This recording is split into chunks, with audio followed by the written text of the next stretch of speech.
Good evening. My name is Gqeberha. Let's begin here. Safety, security and vandalism are all priorities for the Nelson Mandela Metro this festive season. Officials have now fast-tracked the graduation and deployment of 90 traffic college students. Municipal properties in the metro were targeted by vandals during the lockdown. Empty stadiums, amenities and resorts were easy targets. The amenities along the beaches were not spared. We need to look deeply into this because, if you speak about losses of close to 1 billion rand, surely someone must be held accountable for it. It would be a travesty of justice if no one is held accountable. I want to promise the people of this metro and of this country, this is not Zimbabwe. Someone will have to answer to what has happened. The summer season has now arrived with throngs of visitors. The municipality has been fixing the damage to ensure that top quality facilities are available to tourists and locals alike. From where I'm standing, I think the facility is fine. I'm not sure about the township, but from where I'm staying, the hospitality and the building is also fine. The problem is that when we have arrived here at the beach, they said the taps have been stolen. We cannot wash the sand on our feet. But really, overall, we are happy. Residents and frequent visitors to St. George's Beach says it's the best shape they have seen it in many years. Feeling very grateful, you see, because when I come here, even the drying stands were not vandalized. It's right. I'm very satisfied. You can see the municipality is cleaning and looking after this place. I love it.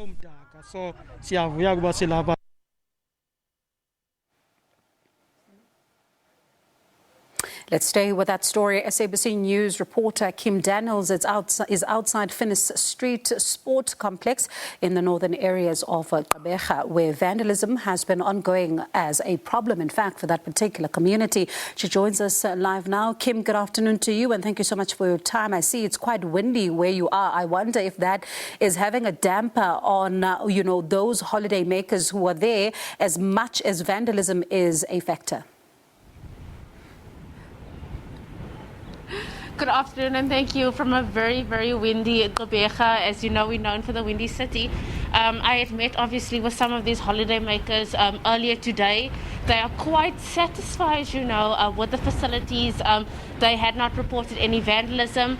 The locals who had made their way, back to these places, where they usually holiday, they had improved or said the facilities had much improved. And, all these statements are coming from years of vandalism that we have experienced here in Nelson Mandela Bay, and that was amplified by, the COVID-19 pandemic, where everything was on lockdown, where the beaches were closed, where the stadiums were closed. And here at the Finnis Street Sports Complex, where I am right now, you can see behind me, it's absolutely derelict. This building was refurbished at the 2010 Soccer World Cup. Multi-million rand project was developed here rather, and now it's literally in shambles. But I'm joined by the MMC of the Nelson Mandela Bay for Safety and Security, Mr. Truan. Mr. Truan, just tell us, what are the vandalism stats? What is it like in the Bay right now?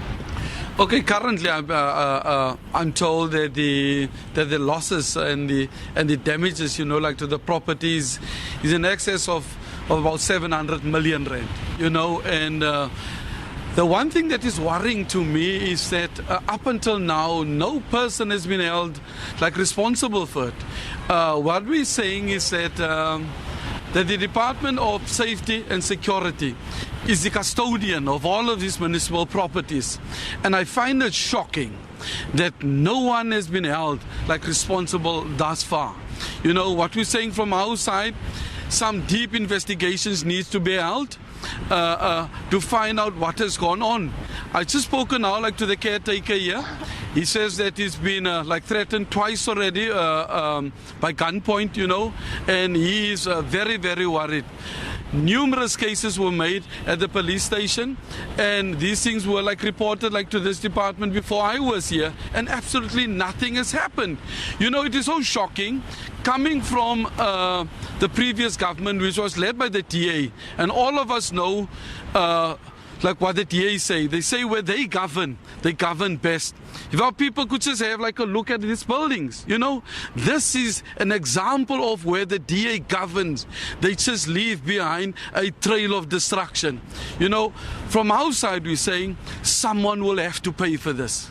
Because this is funds from the municipality that was spent, and it is shocking to see that 700 million has gone.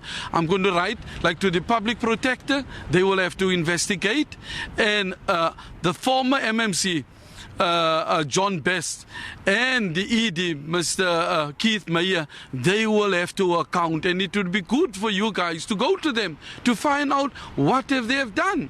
I'm told that there were numerous requests, from the Department of Sport, from electricity, from all of your departments. They've written to this department requesting for guards, and up until now, nothing has happened. Myself, I've got a meeting with the mayor on Monday, because I've also got requests also for the same property. And what we're saying, before we close down, we must make sure that guards would be here.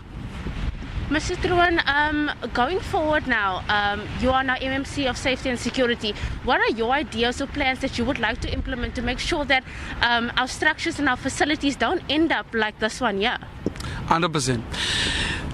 I think that decision in 2018, to insource guards, that was one of the most unwise decisions to take, because since 2018, when there was no guards, those guards were insourced.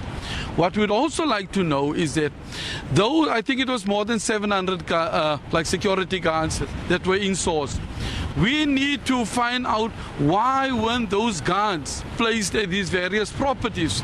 Myself, to be honest with you, the ED never had any report with me. There was no formal meeting between myself and him where he briefed me as to what was going on. I was sidelined from the onset, so it is difficult for me to say we're going to do this, that, and the other without getting any proper briefing.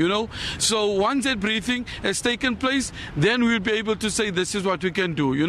I am, I think, more than a month now in this position, and the ED never had the decency to come to me and brief me as to what was going on here.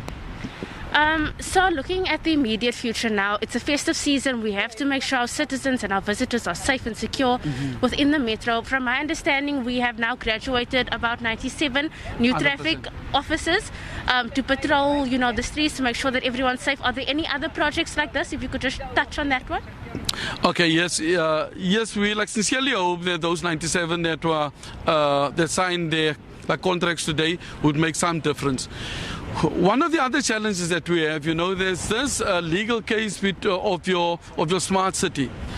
Once that problem has been sorted out, where your CCTVs could be switched on, and that, I think that would deal with most of our problems, because you've got cable theft that is happening on a daily basis, and I think that what needs to happen, our Metro Police together with SABC need to raid some of these scrapyards and things, because surely there is some market for it, and we need to find out where these cables are sold.